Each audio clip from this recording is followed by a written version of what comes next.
And many people were thinking that this might happen. You might get the strong sell-off and then the bounce back thereafter. I remember people talking about this. We're like, wow, a lot of people were talking about this, and it happened. You get the strong sell-off. Like I said, that strengthens the chart. It's a more bullish chart.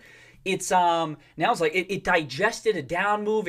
What is good, YouTube? So today we're going to be watching a Roaring Kitty video that I believe pertains to GameStop stock today. And I'm also going to be going over why I am going to load into more GameStop call options tomorrow morning. But before I do get into that, make sure to go down and subscribe if you guys are new to the channel, because I do update you guys on GameStop and AMC stock every single day. So today was a red day for the whole market. GameStop closed down 8% with 14 million shares traded. In the morning, I did buy some $35 calls while GameStop was trading around $30.50. And when we did hit a high of $31.88, I did sell those call options for over 80% profit. And tomorrow, I'm gladly going to be putting all that profit back into GameStop calls, more than likely expiring next week on December 27th. So this is about the past month and a half of GameStop, and as you guys see, a clear bull flag has formed, like we've been going over almost on every single video. At one point in time during market hours, GameStop did break this bull flag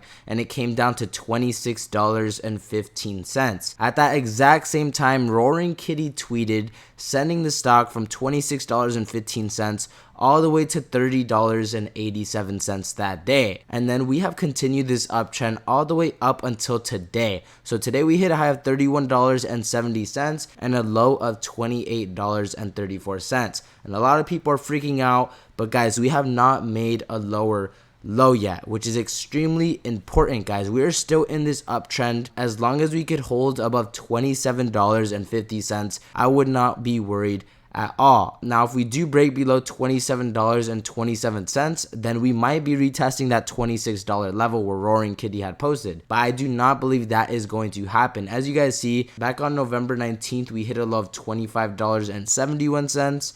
On the day Roaring Kitty posted, we hit a low of $26.15. And our last low was this Monday, December 16th. We hit a low of $27.27. So on the weekly chart, we are still green, and I do believe we are going to end this week above $29, which would make this green candle a bullish engulfing candle on the weekly, meaning that next week, the week of Christmas, we could get the explosion. Now, obviously, none of this is financial advice. I'm not telling anyone to buy, sell, or hold, but tomorrow morning, I more than likely will be buying calls expiring December 27th, which is next week, because I believe we can get this green explosion right before Christmas. Obviously, I believe the market is going to be closed on Christmas, but we can get it like Monday and Tuesday, which would be on December 23rd and December 24th. So AMC had a red day today as well. It was down almost 5% at $4.05. We did hit a low of $4.01, so we didn't break below $4, which is good to see. Over 19 million shares were traded, and in the morning, we did hit a high of $4.39,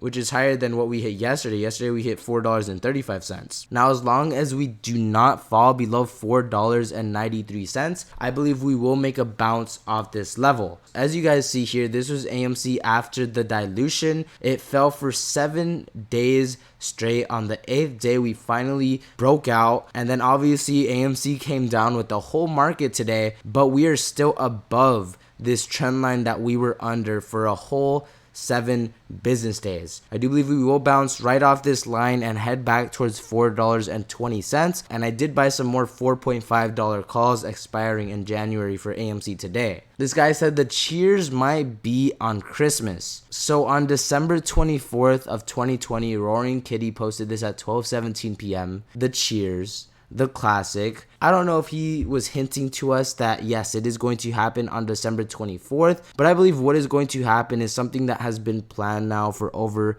4 years. I believe it is going to be bigger than 2021, and it is going to be all over the news that GameStop is having a recall of what happened in 2021. Roaring Kitty is having a recall. I mean, it's so obvious what happened. Roaring Kitty has got to the point where all he has to do is make a post, and we're going to see at least a 10% gain. We're going to see at least 20 million in volume for GameStop poured in within an hour after he makes a post. That's how much his influence has built up on the stock itself of GameStop. It's freaking insane. So let's go ahead and watch this old video that he also made 4 years ago. This guy said, just watch these 2 minutes from exactly 4 years ago. Earnings just passed. A new president about to move to the White House. Bullish trend intact. New console releases in sight. Now it's December 2020 all over again. So we are reliving what happened back in 2020. And I do believe either next week on Christmas or sometime in January, possibly from January 20th to January 31st, we will see a green explosion. But let's go ahead and watch this 2-minute video real quick that Roaring Kitty had posted. Because we were tilting bullish going into it, so now it's like just keep it together, keep that keep the trend, make sure everything stays intact. If we get any other news, that's great. If it's bullish news, blah blah blah. Let's keep on reading the tea leaves, if you will. But that's it. You just keep on tracking the chart, and look at this. We're out of that little, but we're at the near term box. We're out of the near term box. We're above. I think I tweeted this out. I forget. I just sat back down, but. We're outside of that box again. 10 days after earnings. That's that. But look at this. 1, 2, 3, 4, 5, 6, 7. The 8th business day. Again, it could sell right back off next week. We'll revisit it. We'll regroup. But this is why that tilt going into it is important. And because then you just got to maintain, because then the market's like, oh shit, that didn't break the thesis. Oh shit, that bullish thesis that everyone's been talking about for months is still intact. And then you can get the bounce back. And many people were thinking that this might happen. You might get the strong sell-off and then the bounce back thereafter. I remember people talking about this. We're like, wow, a lot of people are talking about this. And it happened. I think what it might have happened, that it might have sold out because it broke through that 50-day moving average earlier this week. Some people were like, oh boy, that might be it. You know what I mean? But it's like, all right, let's just see. And then you get the strong sell. Like I said, that strengthens the chart. It's a more bullish chart. It's now it's like it digested a down move. It digested that weak Q3, the final weak Q3 before the new consoles.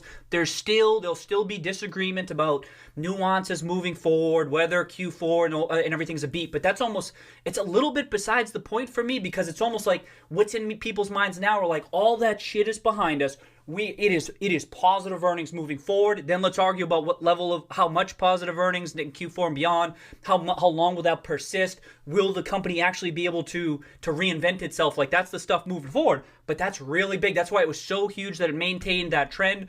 And it's all else equal. It's great that it's right above this box. But remember, don't overweight this box. That's where it was. When was that? November 30th was when it only spent like a week above this little box here. But you don't overthink this box stuff too much. I got another chart right here where it's not above the box.